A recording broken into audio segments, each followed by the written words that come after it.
die langweilige Aufgabe. Моята работа е скучна. 點解我要負責咁悶嘅工作㗎Делать нудные вещи. 나는 왜 이런 지루한 일이야?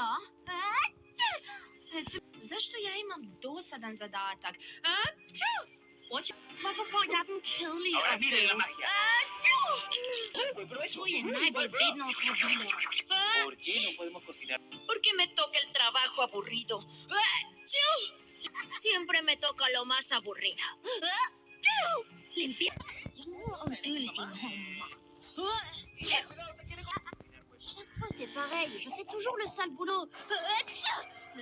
Joten mu pestum pandata psiovareta.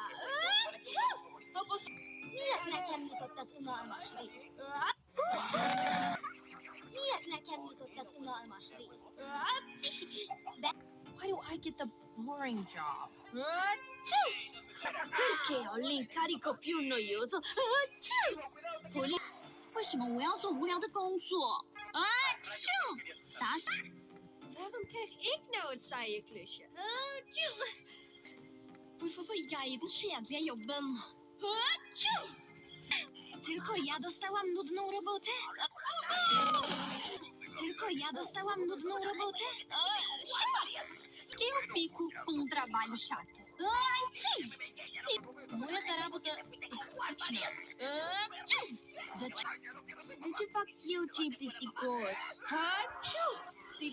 Zašto ja imam dosadan posao?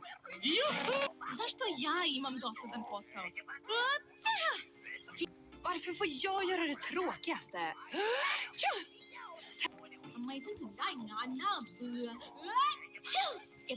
Neden sıkıcı işi ben alıyorum?